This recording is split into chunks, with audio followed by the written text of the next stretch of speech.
પાટણ જિલ્લાના સિદ્ધપુર તાલુકાના લુખાસણ ગામના બે ભાઈઓ કામરાજભાઈ અને લક્ષ્મણભાઈ ચૌધરી કે જેઓએ સરગવાની ખેતીને એક નવી દિશા આપી છે. 2003થી કરેલી શરૂઆત આજે એક સફળ ગાથા તરીકે વિકસી રહી છે. સરગવાના વાવેતરમાં તેઓ સમગ્ર પંથકમાં જાણીતા થયા છે. જાણીએ. ચૌધરી કામરાજભાઈ દલજીભાઈ, તાલુકો સિદ્ધપુર, જિલ્લો પાટણ. મારું નામ ચૌધરી લક્ષ્મણભાઈ દલજીભાઈ, તાલુકો સિદ્ધપુર, જિલ્લો પાટણ, ગામ લુખાસણ. સરગવો આજે 30થી 31 વીઘા અમારી જોડે છે બધા ભાઈઓનો. અને શરૂઆત અમે લગભગ 9-10થી આપણે શરૂઆત કરેલી સરગવાની. આમ તો કરેલી 2003થી શરૂઆત કરેલી, કારણ કે એ વખત 3થી શરૂઆત કરીને અને 2 વર્ષ રાખીને અને મેં કાઢી નાખેલો. કારણ કે કાઢવાનું કારણ હતું કે માર્કેટ આપણે હતું નહીં અહીંયા. દક્ષિણ ભારત માર્કેટનો અનુભવ નહોતો અને માર્કેટમાં લોકલ વેચાતું નહોતું. એના કારણે આપણે કાઢી નાખીને અને 9થી આપણે મોટા પાયે શરૂઆત કરેલી.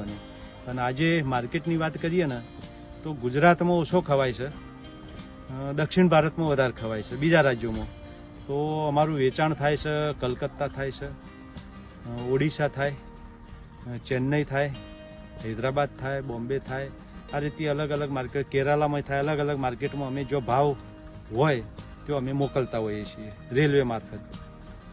અને આ વર્ષે તો 10 વર્ષમાં ભાવ નહોતા એવા આ વર્ષે ભાવ સરગવાના આવ્યા.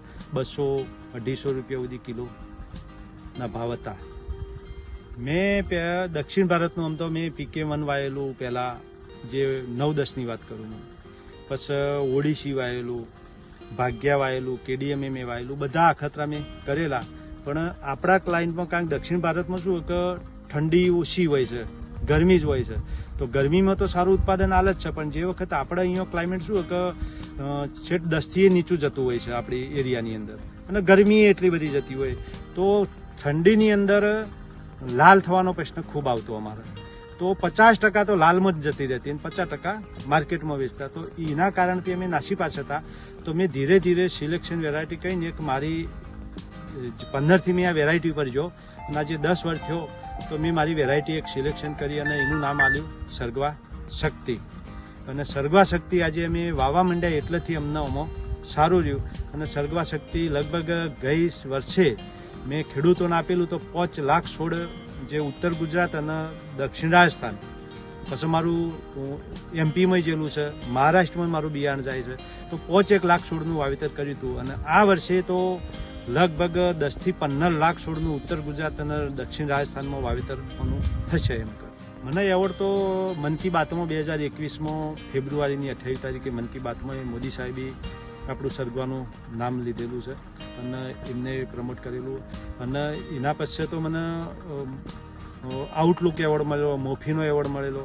એવોર્ડની વાત કરીએ તો નાના મોટા કંઈ 17-18 એવોર્ડ આપણને મળી ચૂકેલા. અને હમણાં જ આપણી આ 26મી જાન્યુઆરીએ સરદાર પટેલ એવોર્ડ મને એનાયત થયો. આપણે ગુજરાતનો આમ ગણીએ તો એ બેસ્ટ એવોર્ડ કહેવાય, ખેડૂત બલ્લર. અને એ આપણને જે મેં જાત વિકસાવી છે ને સરગવા શક્તિ, એના પર આપણને એ એવોર્ડ આપવામાં આવેલો છે. આમ ગણીએ તો જો આપણે સરગવો એક વસ્તુ છે, સિન્સેટિવ પાક છે, બહુ સિન્સેટિવ પાક છે, કે આને કેમિકલ આપણે વધારે મારીએ ને તો ચાલતું નથી. જો કેમિકલ મારીએ ને અને થોડું એ કેમિકલનું માપ જે હોય છે, કારણ કે એગ્રોવાળા જે માપ 25 ml કહેતા હોય, તો ખેડૂત શું ઘરે લાવીને એનું 35 ml કરી દેતા હોય છે. અને થોડું એવી વને પડી જાય ને તો પત્તા અને જણી શેગ સુધી નીચે આવી જાય છે. તો અમે એની અંદર શું કરીએ છીએ કે અમે બેક્ટેરિયાનું કામ લઈએ છીએ. છેલ્લા 10-12 વર્ષથી તો અમે એને બેક્ટેરિયા ઉપર ચાલીએ છીએ. બેક્ટેરિયા ઉપર ચાલીએ ને તો કોઈ પ્રશ્ન રહેતો નથી.